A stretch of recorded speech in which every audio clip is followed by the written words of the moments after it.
ज्योतिषों से, लेकिन उससे पहले हमले से लेबनान में कितना नुकसान हुआ है, आइए जल्दी से आपको ग्राफिक्स के जरिए वो भी बताते हैं, क्योंकि सीज फायर के बाद भीषण हमले लगातार जारी हैं। लेबनान के कई शहरों में भारी तबाही इस वक्त देखने को मिल रही है और कई लोगों की जान गई है। दक्षिणी लेबनान में एक गांव जो पूरी तरीके से मलबे में तब्दील हो गए हैं, कई गांव ऐसे हैं जिसे पूरी तरीके से तबाह कर दिया गया है। 250 से ज्यादा मौतें, 1100 से ज्यादा लोग इसमें घायल हुए हैं। आम लोगों के घर और इमारतें नष्ट होने का दावा भी इन हमलों में हुआ है। इसके अलावा ईरान में राष्ट्रीय शोक का ऐलान किया है, क्योंकि एक साथ जब 100 से ज्यादा ठिकानों पर हमले हुए, इसमें बहुत संख्या ऐसी थी कि लोगों की जान भारी संख्या में गई है, जिसे लेकर राष्ट्रीय शोक का ऐलान किया गया है। उत्तरी इजराइल में भी वहां पर स्थिति लगातार खराब हो रही है और ऐसे में हिजबुल्लाह ने भी इजराइल पर मिसाइलें दागी हैं। ये ताजा अपडेट हम आपको बता रहे हैं। इस वक्त लेबनान और इजराइल के बीच में संघर्ष किस तरीके से बहुत ज्यादा विध्वंसक रूप जो है वो लेता हुआ नजर आ रहा है। अब देखिए, लेबनान बहाना है, ये सवाल इसलिए उठ रहे हैं क्योंकि देखिए ग्रेटर इजराइल जो है ये बनाना है इजराइल को, इसी मकसद से लगातार लेबनान पर हमले हो रहे हैं। खास करके दक्षिणी लेबनान से हिजबुल्लाह को पीछे धकेलने की यहाँ पर रणनीति है इजराइल की। इसके अलावा सीमा पार रॉकेट हमलों को रोकना एक मुख्य मकसद भी है इजराइल का। इसके साथ ही लेबनान के सीमावर्ती इलाकों में सैन्य दबाव जो है वो बढ़ाया गया है। वहीं आपको ये भी बता दें कि स्थायी कब्जे के साथ सुरक्षा नियंत्रण स्थापित करने की भी यहां पर पूरी कोशिश किसकी ओर से हो रही है? इजराइल की ओर से हो रही है। दक्षिणी लेबनान की बात करते हैं तो कुछ हिस्सों में लगातार सैन्य कार्रवाई जो है इजराइल की ओर से हो रही है और यहां पर यह कार्रवाई रुक नहीं रही है।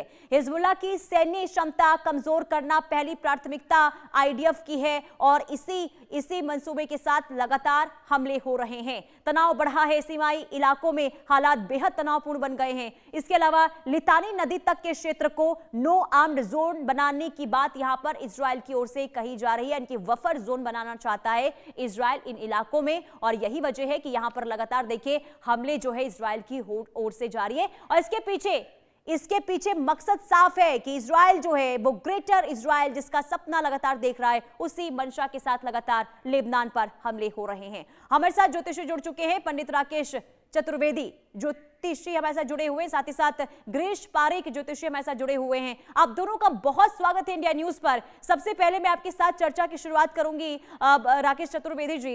ये जो हमले हुए, सबसे पहले तो देखिए सीज फायर की बात माना यह जा रहा था कि 2 हफ्तों तक अब शांति जो है मिडिल ईस्ट में देखने को मिलेगी, लेकिन इजराइल रुक नहीं रहा है। इजराइल लगातार लेबनान पर हमले कर रहा है। तो सबसे पहले जो हालात बने हुए हैं, ये क्या ग्रह इस वक्त खेल खेलते हुए नजर आ रहे हैं? ग्रह क्या योग बना रहे हैं जिस वजह से हालात अभी भी तनावपूर्ण है सीज फायर के बावजूद भी लेबनान में? पुनीता जी, सर्वप्रथम तो इंडिया न्यूज के इस मंच को मेरा प्रणाम और आपको भी वंदन है और गिरीश पारेख भाई को भी मेरा नमस्कार है। देखिए पुनीता जी, आपके चैनल के माध्यम से जो है इस युद्ध विराम के 2 दिन पहले ही हम लोगों ने चर्चा किया था और मैंने कहा था कि अभी यह युद्ध विराम की तरफ नहीं जा रहा है। और जिस दिन युद्ध विराम की यानी सीज फायर का ऐलान हुआ, उस दिन ही मैंने अपने जो है एक डिजिटल मंच पर कहा कि यह युद्ध जो है सीज फायर नहीं, एक नए कूटनीति और रणनीति का हिस्सा है जो अभी युद्ध विराम नहीं होगा बल्कि और विनाश की तरफ यह ले जाएगा। तो अभी जो लोग खबर सुन करके देखिए, 2 चीजें हैं पुनीता जी, एक पूर्ण रूप से युद्ध विराम होना और एक कूटनीतिक चाल का हिस्सा बना करके जो है, क्योंकि इस युद्ध से पूरा विश्व जो है त्राहिमाम कर रहा था और एनर्जी का जो है हर देश को जो है समस्याओं का सामना करना पड़ रहा था, चाहे वह तेल हो, चाहे पेट्रोलियम हो, चाहे गैस हो। तो ऐसी अवस्था में पूरा विश्व चाहता था कि कुछ क्षण के लिए या कुछ दिनों के लिए खुल जाए हार्मुज स्ट्रेट, जिससे कि सभी लोग अपना जो है कम से कम बैकअप जो है परचेज करके रख सके। लेकिन इसके साथ ही अमेरिका ने एक बहुत बड़ा, इसमें लोग कह रहे हैं कि अमेरिका जो है हारा है, लेकिन अमेरिका कूटनीतिक रूप से अपने आप को बहुत ज्यादा जो है बचा कर चला है, क्योंकि अब जो है सीज फायर के बाद सीधा अमेरिका का नाम हट जाएगा। जो उसकी लियत हो रही थी, जो उसकी जो है थूथू हो रही थी पूरे विश्व पटल पर एक महाशक्ति के रूप में, अब वह नाम उसका सीधा आने से रुक जाएगा और यह कूटनीति सिर्फ और सिर्फ जो है अपने नाम को अमेरिका के हटाने और विश्व को एक राहत देने के लिए जो है पूरे विश्व ने एक साथ मिल करके इसको किया है। और यह युद्ध विराम अभी जो है नहीं हो रहा है, यह 100% मैं ग्रहीय दृष्टिकोण से कह रहा हूं। और आप देखिएगा कि अभी जो है आज हम हम 10 तारीख में बैठे हुए हैं। 15 तारीख 14 तारीख के बाद जो है सूर्य निकल जाएंगे मीन राशि से, और 15 तारीख के बाद फिर देखिएगा किसी न किसी तरीके से जो है प्रारूप इस युद्ध का और बदलेगा। और अभी जो है ना इजरायल हमले रोकेगा, और आने वाले समय में देखिएगा चाहे हिजबुल्लाह के द्वारा, चाहे किसी आतंकवादी संगठन के द्वारा, चाहे किसी भी रूप में जो है ईरान भी विश्व के किसी न किसी राष्ट्र पर जो है किसी प्रकार से हमला करेगा, और आतंकवादी हमले की भी संभावनाएं आने वाले समय में अब और ज्यादा बढ़ जाएंगी, चाहे वह अमेरिका हो, चाहे वह इजरायल हो, चाहे वह भारतवर्ष की धरा हो, या कहीं भी किसी न किसी प्रकार से जो है अब षड्यंत्र होगा, और इस षड्यंत्र का शिकार कोई भी राष्ट्र अब बन सकता है। यह युद्ध अब खुली युद्ध नहीं रह जाएगी, यह एक कूटनीतिक युद्ध रह जाएगी और गुप्त युद्ध रह जाएगी, और इसकी वजह से जनमानस को भी नुकसान होगा, और आने वाले समय में भयंकर स्थितियां अभी बनेंगी। यानी कि जो आप संकेत दे रहे हैं उससे उसके मुताबिक ये कि अभी तो हालात फिलहाल सामान्य नहीं होंगे, लेकिन गिरीश पारिक जी, ये जो सीज फायर अभी 2 हफ्तों का जिसका ऐलान किया गया है, इसे लेकर क्या संकेत मिल रहे हैं? क्या ये सीज फायर 2 हफ्तों तक चल पाएगा? क्योंकि आज तीसरा दिन है, लेकिन तनावपूर्ण हालात अभी भी बने हुए हैं, तो इसे लेकर क्या आपकी भविष्यवाणी बता रही है? नमस्कार पुनीता जी, मैं अपने चैनल के सभी दर्शक हैं उनका अभिनंदन करता हूं। मेरे साथी जो ज्योतिषाचार्य हैं राकेश जी, उनको प्रणाम करता हूं। देखिए, सबसे बड़ी बात तो यह है कि मैं अपने दर्शकों को बताना चाहता हूं कि जो बहुत सारे लोग हैं जो ज्योतिष से विश्वास नहीं करते, ज्योतिष जो एक प्रमाणिक विज्ञान साबित होता जा रहा है डे बाय डे, जैसा कि हमने खामनेई की मृत्यु को प्रेडिक्ट किया था 2025 की न्यू ईयर से पहले ही, एक दिन पहले ही जो शो हुआ था उसी के अंदर कर दिया गया था। उसके बाद आप ही के चैनल के अंदर 17 तारीख को मैंने बोला था कि ये टेम्पररी युद्ध 2 तारीख को हो जाएगा, हो गया। फिर मैंने बोला अभी 1 तारीख का 9:30 बजे का शो था, सृष्टि जी उसमें एंकर थी। मैंने बोला था कि ये युद्ध 10 तारीख तक अगर खत्म हो गया तो ठीक है, नहीं तो उसके बाद में लंबा चलेगा।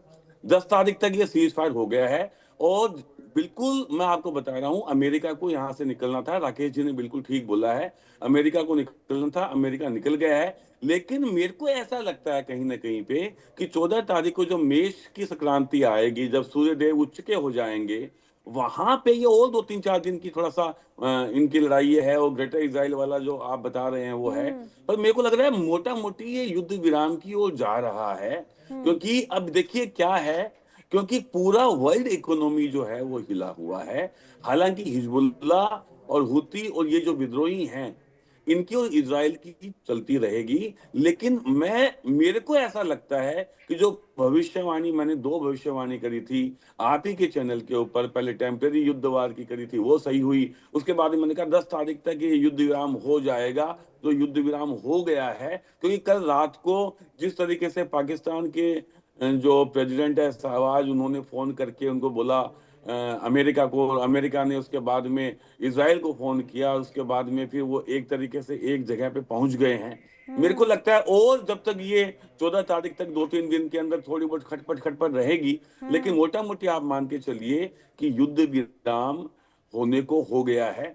वैसे मंगल और शनि अभी तक एक साथ बैठे हुए हैं, तो मंगल और शनि जब तक एक साथ बैठे हैं, जब तक आप ये मान के चलिए कि विश्व के अंदर अशांति तो निश्चित रूप से रहने वाली है। लेकिन ये जो बहुत बड़ा खतरा संपूर्ण विश्व पटल के सामने था, उसमें कहीं ना कहीं मेरे को राहत देखने को मिल रही है, ऐसा मेरी ज्योतिषीय गणना मेरे को बताती है। साथ ही मैं आपको एक बात और भी क्लियर कर दूं पुनीता जी, जैसा कि अभी आतंकवादी चीजों को लेकर के मैं बार बार बोल रहा हूं कि मई से जुलाई के बीच में हमारे देश में भी आतंकवादी घटनाएं होने के चांसेस है। ईश्वर से प्रार्थना है कि हमारी जो इंटेलिजेंस है उनको पकड़ ले, जैसा कि वो पहले भी पकड़ चुकी है। कई बार क्या होता है देखिए पुनीता जी, कि आतंकवादियों के 100 दिन और हमारी इंटेलिजेंस के 1 दिन, मतलब 1 दिन भी अगर हमने उनको नहीं रोका, 100 दिन रोक लिया, तो वो एक तरीके से हमारी हार हो जाती है। ऐसे ही मेरे को लगता है नवंबर से लेकर के और दिसंबर के बीच में भी ऐसी घटना होने के चांसेस हैं। और साथ ही साथ में अगस्त सितंबर के आसपास में हमारे देश के अंदर जो हमारी जो चुनाव की सबसे शीर्ष संस्था है जी। जो इलेक्शन कमीशन, उसके ऊपर भी बहुत बड़े आरोप देखने को मिलने वाले हैं। वो भी तो कुल मिलाकर के जो अस्थिरता है वो देश में भी रहेगी।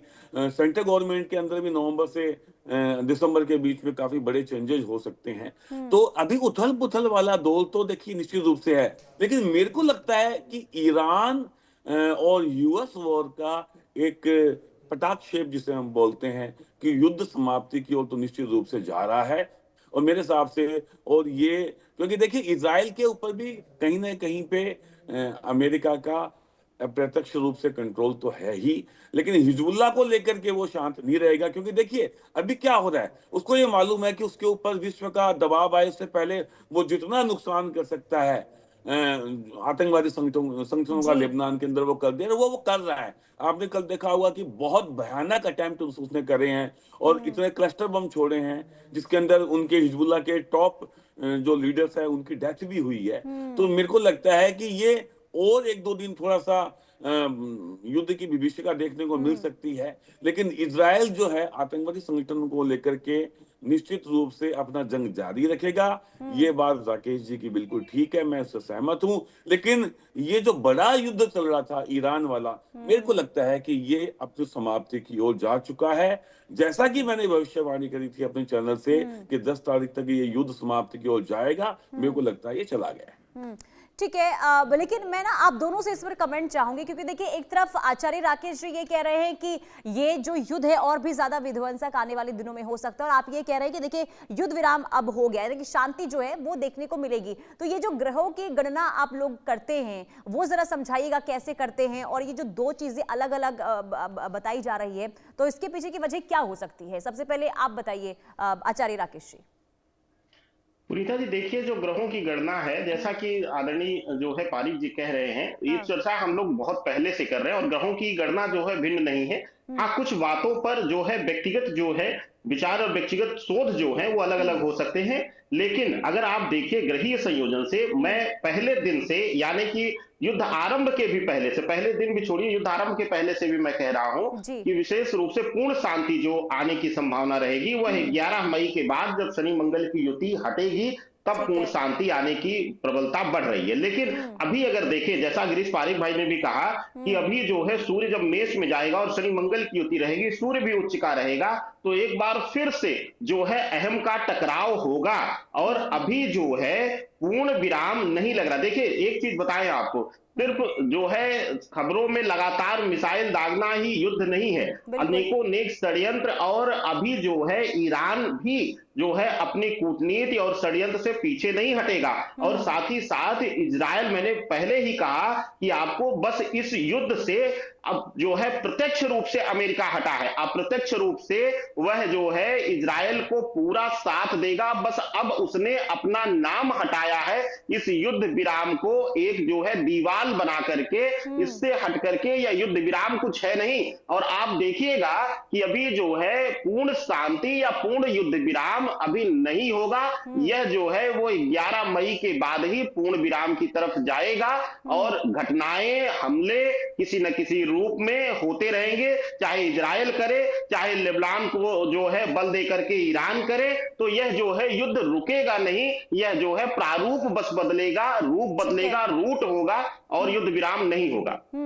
ठीक है, आचार्य गिरीश जी, इस पर मैं आपकी प्रतिक्रिया चाहूंगी। पुनीता जी, देखिए राकेश जी ने बिल्कुल ठीक बोला है। जो हम जब भी व्यक्तिगत कुंडली के अलावा जब हम वृहद रूप से वैश्विक स्तर पे गणना करते हैं तो मंडेन एस्ट्रोलॉजी का सहारा लिया जाता है।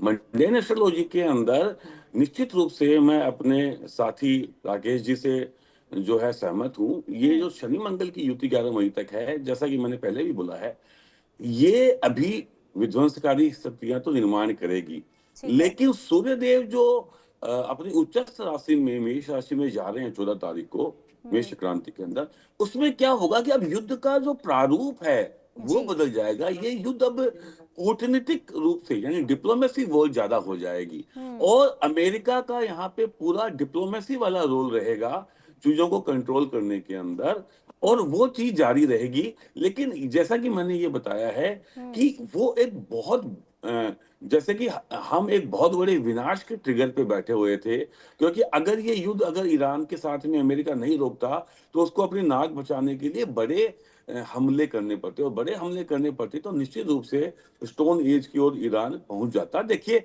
आज हम चाहे कितना भी ईरान को शाबाशी दे दें, उसने जो रणनीतिक कौशल दिखाया है, लेकिन आज जो वेपन टेक्नोलॉजी है उसके अंदर जो एडवांसमेंट अमेरिका के पास में है या इजराइल के पास में, उतनी अभी ईरान के पास में नहीं है, क्योंकि 1970 से वो लगातार बहुत तरह के आर्थिक जो है प्रतिबंध झेल रहा है।